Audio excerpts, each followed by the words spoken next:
Alors, donc nous avons voulu vous parler aujourd'hui de communication non violente. Pourquoi ce choix? Pour plusieurs raisons. Tout d'abord parce que l'insatisfaction au travail est souvent issue d'une mauvaise relation entre collaborateurs ou entre un collaborateur et un manager, une mauvaise entente, mauvaise coopération. Et c'est souvent dû en fait à des problématiques en termes de communication. Une étude avait d'ailleurs été menée il y a quelque temps par la société de sondage Opinionway qui mettait en évidence les raisons pour lesquelles les salariés donc français quittaient leur entreprise. Et il s'avère que alors, 25% des personnes quittent leur emploi à cause de conflits avec leurs supérieurs, 18% quittent leur emploi à cause de mauvaises relations avec leurs collègues, jugés insupportables ou tout du moins il y a des problématiques avec leurs collègues. Donc, si vous faites un petit calcul rapide, on est déjà à 43% de personnes qui quittent leur emploi à cause de mauvaises relations et de gestion de conflits. Donc, à cause d'une mauvaise communication. Et ensuite, bien sûr, il y a des problématiques en termes de salaire, de localité, en fait, des bureaux trop éloignés du domicile, etc. Donc, en fait, nous nous rendons compte que la pérennité d'une organisation repose sur la capacité des gens à entretenir de bonnes relations et à instaurer et maintenir une bonne communication. D'ailleurs, les entreprises accordent de plus en plus d'importance dans la recherche de leurs candidats aux soft skills. Et comme on a pu le voir lors du précédent webinaire sur les soft skills, la communication en fait partie. Aujourd'hui, les recruteurs recherchent de bons communicants dans l'organisation. Alors, je vais vous présenter le sommaire. Donc, tout d'abord, bien sûr, nous allons vous expliquer en quoi consiste cette communication non violente. Nous ferons un petit focus sur le processus OSBD, c'est-à-dire le processus de la CNV qui se décline sous l'acronyme OSBD. Nous conclurons et nous aurons bien évidemment donc un temps d'échange à la fin du webinaire pour répondre à vos questions.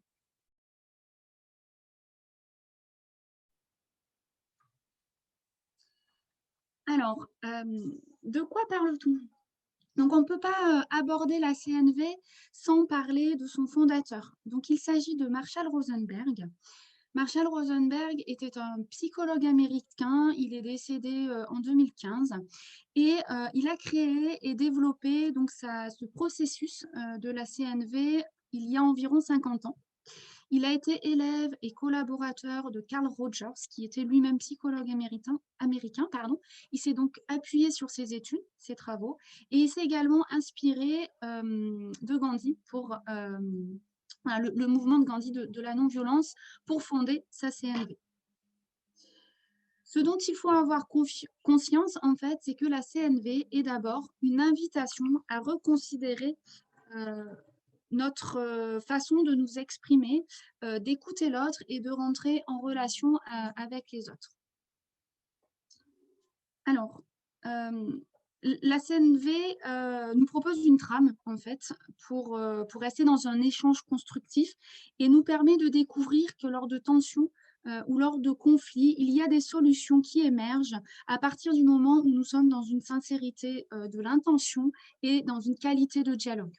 En gros, pour que le processus de la CNV fonctionne, tout d'abord, il faut porter une attention vraiment au moment présent, donc c'est-à-dire concentrer notre attention à ce qui se joue en nous et chez l'autre, et aussi une intention claire de favoriser le dialogue et la coopération. Nous ne sommes pas là en train de nous demander qui a tort, qui a raison, en disant c'est la faute de l'un ou de l'autre. Nous sommes vraiment en train d'essayer de mettre en place un lien et une relation de confiance et de coopération. Donc la CNV est un processus destiné à découvrir comment renforcer notre capacité à améliorer notre relation à autrui et à résoudre des différends. Tout ceci donc dans un esprit de bienveillance. Pardon. Alors, pour illustrer ces propos, Marshall Rosenberg a illustré en fait et a utilisé deux symboles qui sont deux figures animales, le chacal et la girafe. Donc le chacal est une créature qui évolue au ras du sol. Elle a tendance à réduire son champ de vision et elle est très réactive. Le chacal est, j'en ai pas parlé tout à l'heure, donc je vais peut-être en parler un tout petit peu. Elle est cette petite voix intérieure, en fait, qui nous pousse, en fait, à émettre des jugements. Alors, quand on parle, en fait, de communication non violente, peut-être que vous vous dites, bah oui, mais qu'est-ce que je vais avoir à gagner à exercer justement cette CNV parce que je n'ai pas un langage agressif ou violent, je ne suis pas en train d'hurler ou de m'énerver sur les autres. Mais je pense que peut-être vous avez eu tous cette petite voix intérieure où vous, des fois, vous vous dites en situation pourquoi j'aurais dû être plus rapide ou j'aurais dû être plus sévère ou j'ai été trop lente, etc. Vous pouvez également vous dire oh là là, mais qu'est-ce qu'il est autoritaire, mon responsable, ou qu'est-ce qu'il est bavard ou susceptible, mon collègue de travail. Donc cette petite voix intérieure, on l'a tous, et elle s'exprime soit à haute voix pour certaines personnes, soit à l'intérieur de nous. Elle est jugeante, elle nous culpabilise quelquefois, elle nous met en comparaison avec les autres, et c'est de là dont on parle, pardon, de communication violente. D'une autre manière, je pense qu'on a tous été à un moment donné, soit en conflit ou dans des situations délicates avec un collègue de travail qui nous a fait des reproches ou des critiques, ou avec un manager avec qui on a eu quelquefois des désaccords. Et c'est là, en fait, dans ces situations quelquefois inconfortables ou dans des situations où il peut émerger un conflit, que la CNV va finalement nous apporter une solution pour améliorer nos relations et restaurer une coopération et une confiance. Donc là, quand je vous parle de cette petite voix intérieure et de cette violence, elle est représentée en fait par Marshall Rosenberg, par le chacal. Il s'agit de notre langue maternelle, celle à laquelle nous avons été conditionnés. Donc, il s'agit d'un jugement à la fois envers soi, mais aussi envers autrui. Donc, ce langage, c'est un langage qui juge, qui compare, qui exige. Marshall Rosenberg disait qu'il s'agissait là d'un langage qui nous coupait de la vie. Donc, je vais laisser maintenant la parole à Alexandra, qui va vous présenter le langage de la girafe. Oui, merci Amandine. Donc, comme dit par Amandine, Marshall Rosenberg a créé 2 figures animales. La seconde est celle de la girafe, qui est un mammifère qui a un long cou, qui a un grand cœur, qui a des oreilles tournées vers l'extérieur et qui donc symbolise la prise de hauteur, la vision à long terme et l'écoute. Donc, le langage de la girafe est un langage dont l'intention est de créer des relations de qualité où les besoins vont pouvoir être entendus. Ce langage est favorisé par le processus de la CNV, dont l'acronyme est OSBD, O pour observation, S pour sentiment, B pour besoin et D pour demande. Ce processus OSBD, on peut l'utiliser de 3 façons différentes. La première, pour communiquer avec soi-même et faire le point sur ce qui se passe en soi. La deuxième, pour s'exprimer auprès d'un interlocuteur d'une façon qui va favoriser d'une part sa compréhension, mais aussi l'acceptation du message que l'on cherche à lui faire passer. Et troisièmement, on peut aussi l'utiliser pour écouter le message que quelqu'un a à nous faire passer, même si la façon de le faire passer ne nous convient pas, même si elle est agressive. Le processus OSBD favorise le dialogue.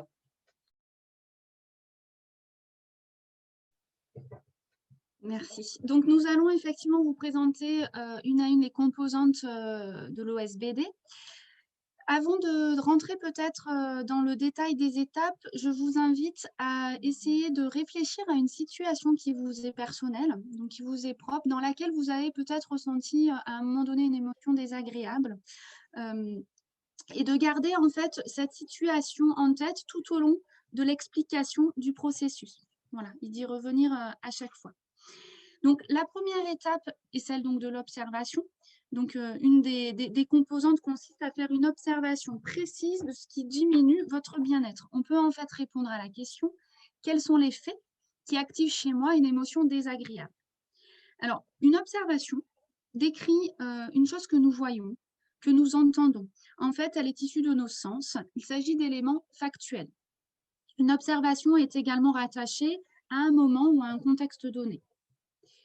Contrairement donc à une évaluation qui, elle, formule déjà des déductions de ce que nous observons. Il peut s'agir d'interprétation, de jugement, etc. Donc, ce que je vous propose à ce moment-là, c'est de justement vous connecter à cette petite situation que vous avez peut-être en tête, là, et d'essayer d'observer les faits sans justement y mêler une évaluation. Je vous laisse quelques instants.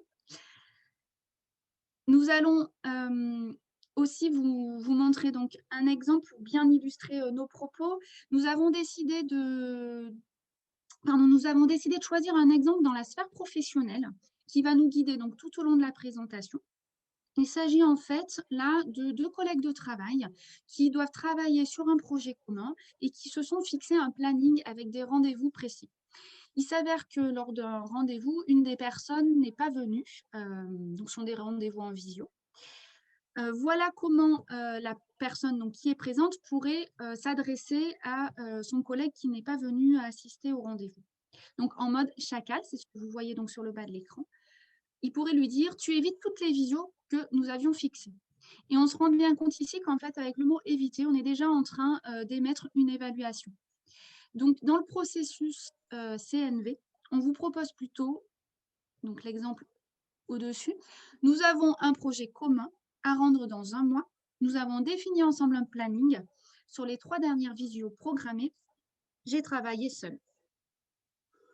Alors, nous avons presque tous du mal finalement à observer les gens et leur comportement sans y mêler à un moment donné une forme de critique, de jugement ou tout du moins d'analyse. La problématique, c'est si la personne se sent jugée, en fait, dans les propos, et ben cette personne aura tendance à s'investir dans de l'autodéfense plutôt que dans la compréhension du message que vous êtes en train de lui apporter. Et elle va donc résister à ce que vous lui dites. Et là, donc voilà, nous coupons le dialogue, ce qui ne va pas dans le sens de la CNV. Donc, en effet, on en arrive à la 2e étape qui est celle du S pour sentiment. Alors, qui ne s'est jamais entendu dire petit, arrête de pleurer, c'est pas si grave. Ou arrête d'avoir peur, t'as trop d'imagination. Ou arrête de hurler, faut te calmer.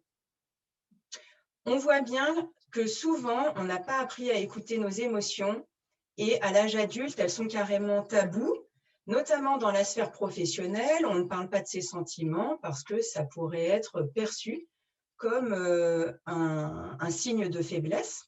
Le souci, c'est que si nous étions des voitures, les émotions, nos sentiments seraient les voyants de notre tableau de bord qui, selon qu'ils s'allument sur agréable, nous indique que nos besoins sont satisfaits ou sur désagréable, nous indique que nos besoins sont insatisfaits.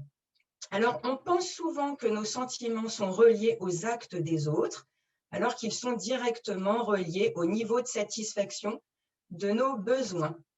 Donc, cette 2e étape de la CNV nous permet la prise en compte de nos sentiments et de nous poser la question « qu'est-ce que j'éprouve dans la situation présente ?»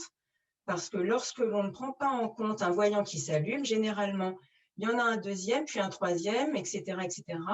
La pression monte dans la cocotte minute et selon que l'on a été habitué à tout garder en soi, la cocotte peut imploser, ou si on a plutôt un couvercle qui se soulève, la cocotte peut exploser. Mais dans les 2 cas, le résultat n'est pas terrible.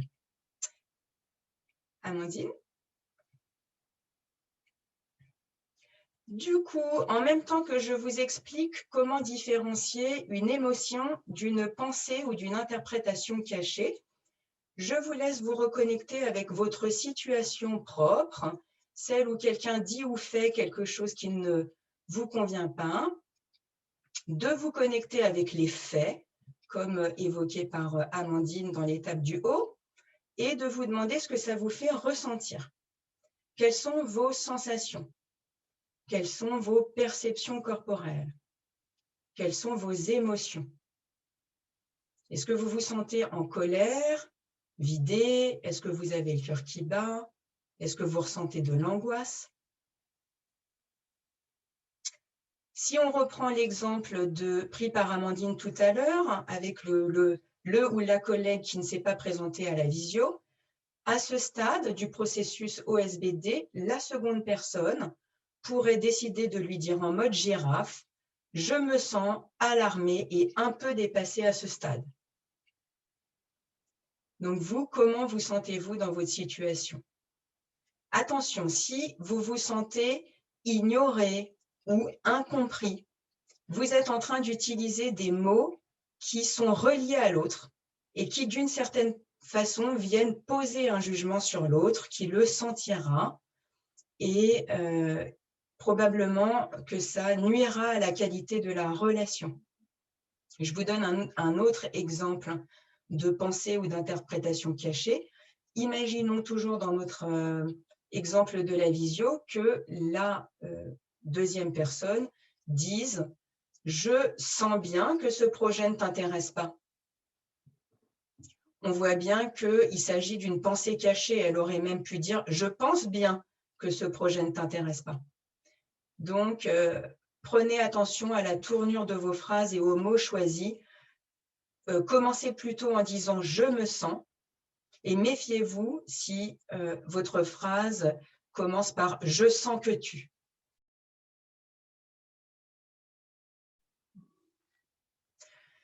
Donc, on en arrive à la troisième étape du processus, celle du B pour besoin. Je vais démarrer par un exemple de la vie quotidienne qui est souvent utilisé en CNV.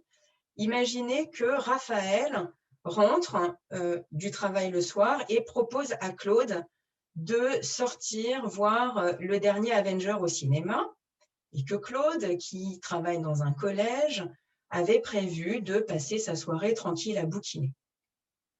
Donc, pensée chacale réflexe de Claude immédiate, 10 ans de vie commune pour tomber à ce point à côté, la moitié d'entre nous derrière nos écrans qui nous disons « c'est clair » et l'autre moitié d'entre nous qui nous disons « quel trouble fait, Claude !» C'est tout à fait normal. Nous sommes éduqués à savoir qui a tort et qui a raison, à nous disputer sur des actes, sur des stratégies, plutôt qu'à nous demander quels besoins on cherche à nourrir. Donc, dans cet exemple, d'après vous, quel besoin Raphaël cherche à nourrir avec ses Avengers? Est-ce que c'est un besoin de divertissement, de sortir, de se détendre, de mettre son cerveau sur pause? Et Claude, quel est le besoin? Quels sont les besoins que Claude cherche à nourrir avec sa lecture, d'après vous? Est-ce que c'est un besoin d'évasion, de repos, de mettre ses oreilles sur pause? Quoi qu'il en soit, une fois que Raphaël et Claude ont été entendus dans leurs besoins respectifs, de nouvelles stratégies peuvent émerger, comme par exemple celle de passer la soirée séparés. Et si finalement ils se découvrent un besoin commun d'être ensemble, d'aller se promener sur la corniche Kennedy parce que c'est trop beau. Vous voyez bien que les besoins sont au cœur du processus de CNV. Amandine? Donc, en même temps que je vous montre comment différencier des besoins d'une demande cachée, je vous laisse vous reconnecter à votre situation propre, celle où quelqu'un dit ou fait quelque chose qui ne vous convient pas, de vous connecter aux faits, à ce que vous ressentez, et je vous laisse clarifier le pourquoi vous ressentez ça. Quel besoin auriez-vous justement besoin de nourrir? Est-ce que vous auriez besoin de liberté, de cohérence, de coopération, d'évolution? Quel est ce besoin universel, cette nécessité quasi vitale qui vous est propre, qui n'est liée ni à la personne qui se trouve en face, ni à ce qu'elle dit ou fait? Dans notre exemple de la visio, la seconde personne pourrait décider de dire « Je me sens alarmée à ce stade car j'ai besoin de soutien » et de le dire de cette façon-là en mode girafe. Attention, si vous vous dites que vous vous sentez comme cela parce que vous auriez besoin que l'autre fasse ci ou ça, vous voyez que vous commencez à formuler une demande cachée qui sera perçue par l'autre comme une exigence et une nouvelle fois, ça nuira à la qualité de la relation.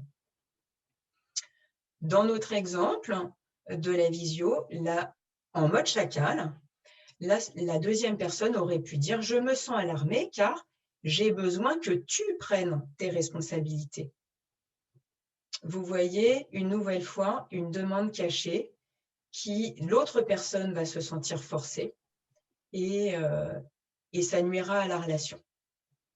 Donc, la tournure de phrase est une nouvelle fois importante. J'ai besoin de plutôt que j'ai besoin que tu. Alors, la dernière étape du processus consiste à formuler une demande. En gros, vous pourrez répondre à la question « Quelles actions spécifiques je souhaite voir accomplir maintenant ?»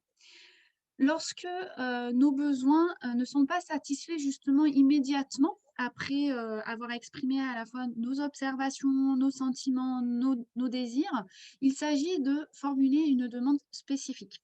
Alors, pour cela, il faut respecter certains critères que nous avons donc notés sur cette diapositive. Tout d'abord, il s'agit d'utiliser un langage d'action positif.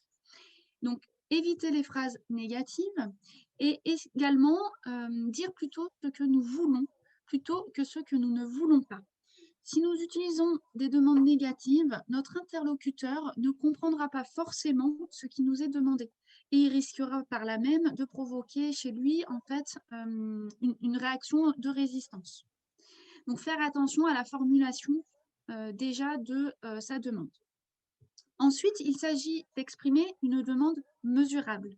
Alors, évitez finalement toutes les formulations qui sont un petit peu vagues, un petit peu ambiguës ou abstraites.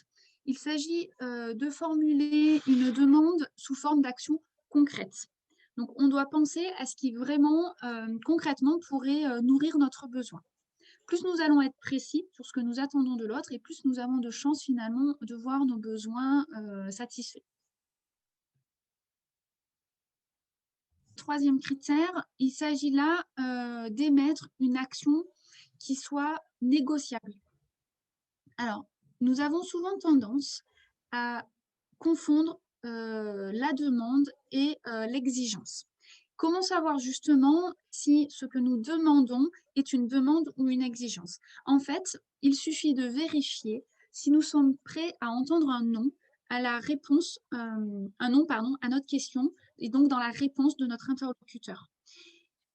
Si vous ne vous sentez pas capable de répondre favorablement ou tout du moins d'accepter ce non de manière à ne pas entrer dans une critique ou d'émettre un jugement ou de faire culpabiliser la personne en fait qui vous a répondu non, alors il s'agit d'une exigence.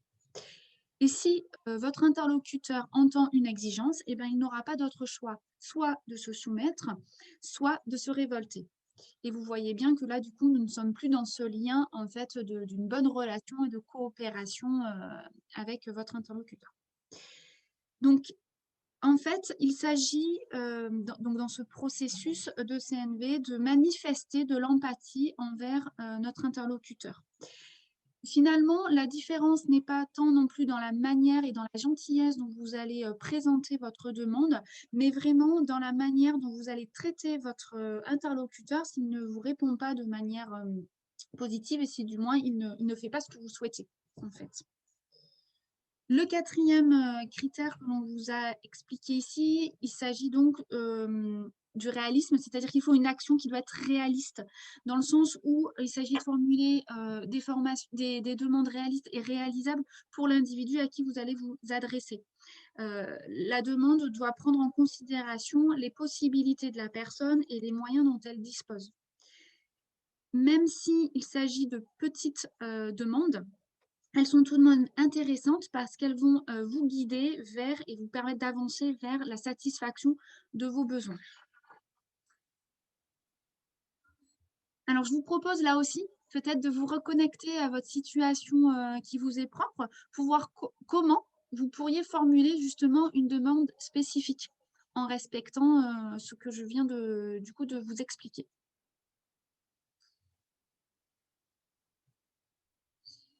Nous allons également donc vous présenter un exemple, donc toujours dans la continuité de l'exemple sur le mode de cette relation entre les deux interlocuteurs au travail. Donc, en mode chacal, du coup, la personne pourrait dire « pense un peu à moi et implique-toi davantage dans notre projet commun ».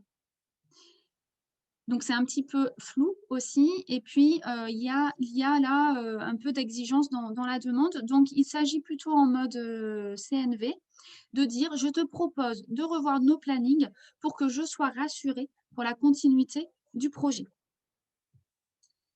Alors attention, si vous ne faites pas de demande, eh bien en fait, c'est risqué de ne pas contribuer à la satisfaction de vos besoins. C'est également prendre le risque que l'autre personne ne comprenne pas finalement ce que vous attendez de lui. Si nous exprimons uniquement nos observations ou nos sentiments, notre interlocuteur pourra entendre nos émotions, mais ne saura pas à quelle demande spécifique il devra répondre. Donc, de plus, pardon, les demandes qui ne sont pas accompagnées de nos sentiments et de nos besoins, à contrario, peuvent être elles aussi entendues comme des exigences. Donc, plus nous sommes au clair finalement avec ce que nous voulons et plus nous avons de chances de l'obtenir. Alors, il y a aussi une possibilité à ce niveau-là du processus, c'est de faire reformuler à notre interlocuteur notre demande pour être sûr qu'elle soit bien comprise. Parce que vous avez certainement été confronté à ça. Quelquefois, entre le message que l'on veut faire passer et le message qui est reçu, eh ben, il y a un gap en fait qui s'opère. Donc le but, c'est de demander une reformulation pour pouvoir éventuellement réajuster notre message, l'enrichir, voilà, et apporter un peu plus de clarté. Alors, je vais reprendre ici les points clés que nous vous avons transmis dans ce webinaire. Imaginons que vous vous trouviez en face d'une personne qui dit ou fait quelque chose qui ne vous convient pas et que vous clarifiez votre intention avec pour conclusion que vous avez envie de favoriser le lien et la qualité de votre relation. Vous pouvez alors utiliser le processus de CNV de 3 façons différentes. La première, pour clarifier ce qui se passe en vous, vous demandez quels sont les faits, qu'est-ce que ça vous fait ressentir, quels besoins vous auriez envie de nourrir et est-ce que vous avez une demande particulière et spécifique, comme l'a indiqué Amandine, à poser. Vous pouvez aussi utiliser ce processus pour parler à l'autre. Alors, rassurez-vous, à force de pratiquer le processus de l'OSBD, vous pourrez vous exprimer de façon beaucoup plus naturelle et beaucoup moins littérale. Et la troisième façon dont vous pouvez utiliser ce processus, c'est pour maintenir l'écoute d'une personne, même lorsqu'elle s'exprime de façon agressive, et favoriser le dialogue, c'est-à-dire l'aider à clarifier ce qui se passe pour elle, quels faits elle observe, qu'est-ce qu'elle ressent. Elle ressent ça parce qu'elle aurait besoin de quoi et est-ce qu'elle a quelque chose de précis à demander. Je voudrais juste revenir juste avant les questions sur on va dire un élément que j'ai omis de vous présenter. La force aussi de la CNV, parce que là, on va vous la présenter en mode professionnel. Mais ce qu'il faut savoir, c'est qu'en fait, cette CNV ne s'applique pas uniquement au monde professionnel. Ça peut toucher toutes les sphères finalement de votre vie, que ce soit dans la sphère privée, en fait, dans vos relations familiales ou bien dans vos relations de couple. Ça peut aussi avoir un intérêt dans tout ce qui touche à l'enseignement, que ce soit au sein des établissements scolaires, mais aussi peut-être pour des parents qui souhaitent initier une communication bienveillante avec leurs enfants.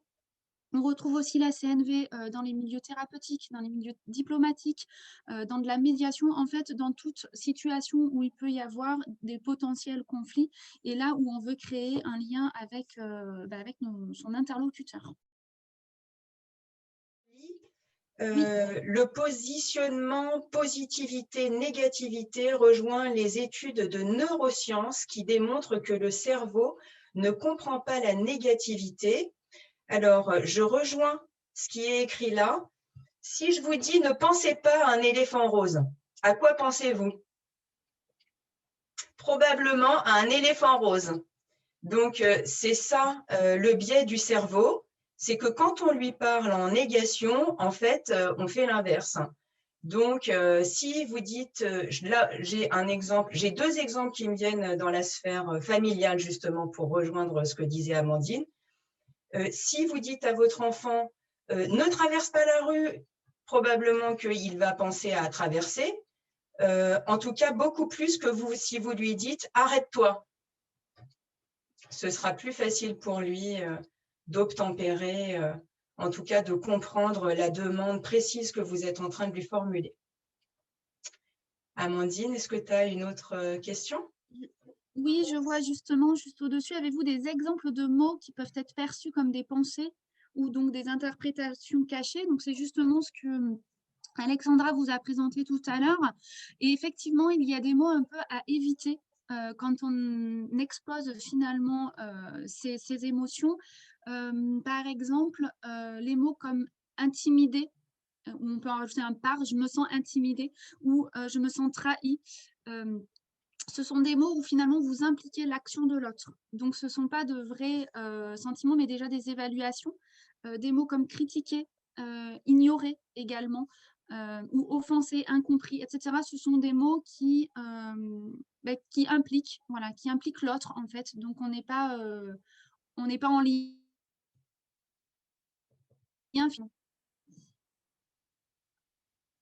On va regarder si nous avons d'autres questions. Alors, j'ai une autre. Oui, pardon. Je lis un autre partage intéressant. Vous avez parfaitement raison sur tout ce que vous avez dit concernant les relations humaines, sauf que quand les directions, tant que les directions n'auront pas pris cela en considération, le problème va être très dur.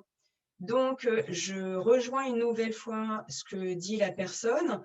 En l'occurrence, pour que le processus de CNV, comme l'a dit Amandine, c'est même plus qu'un processus, hein, c'est une déprogrammation interne. Donc, pour que ça fonctionne en entreprise, il faut créer des espaces, du temps.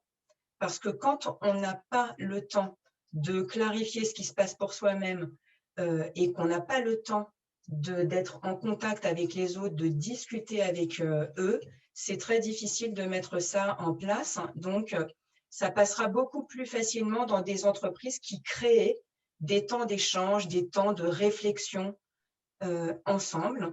Et bien évidemment, ça va nécessiter de revenir régulièrement sur ce qu'est la CNV avec des formations régulières et des ateliers.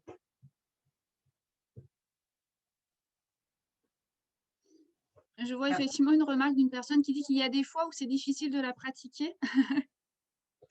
Je pense qu'on en a conscience. C'est pour ça notamment qu'un webinaire simple ne peut pas répondre vraiment à toutes vos attentes. Mais néanmoins, ça va être la pratique qui va vous aider justement à mettre en place petit à petit ce processus. Et ça rejoint également une personne qui parlait des directions d'entreprise et des responsables ou managers qui ont un rôle important dans tout ça. C'est-à-dire que je pense qu'il faut laisser une place effectivement au sein des organisations pour justement échanger et se repositionner dans cette invitation à construire une relation de confiance et de coopération. Donc oui, ce n'est pas forcément évident. Le but n'est pas de toute façon d'être girafe tout le temps. Je ne sais pas si Alexandra, tu veux rebondir là-dessus. Oui, je veux bien rebondir là-dessus. Si on s'intéresse à une méthode qui a été proposée par Thomas Kilmann sur la gestion des conflits, on apprend qu'il y a plusieurs postures possibles et que l'important c'est de ne pas en adopter une tout le temps. Donc, par exemple, la posture du requin peut être envisageable lorsque c'est l'objectif qui compte, hein, peu importe enfin, quel qu'en soit le prix, entre guillemets. Ça peut être nécessaire quand on a à annoncer une mesure qui n'est pas populaire dans une organisation. Il peut aussi y avoir la posture de l'autruche, qui peut être intéressante par moment. Donc l'autruche, elle va éviter, elle ne traitera pas la situation, elle la remettra à un autre moment. Ça peut être très intéressant lorsque le niveau de tension est tel qu'il est urgent de ne rien faire et de laisser à chacun le temps que leurs émotions redescendent. Donc, par ces exemples-là, on voit bien que occuper une posture en permanence, c'est impossible, on n'est pas des robots et le but ne se situe pas là.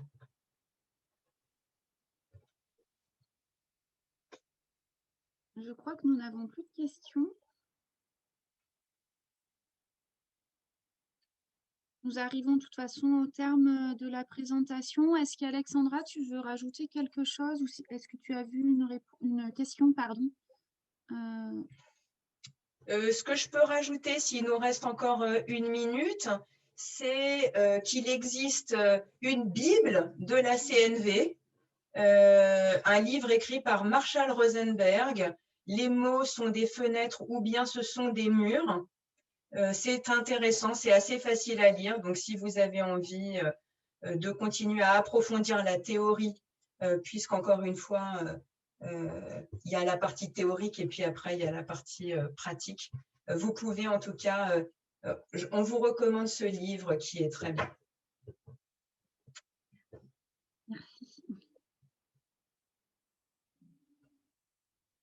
Est-ce que c'est bon pour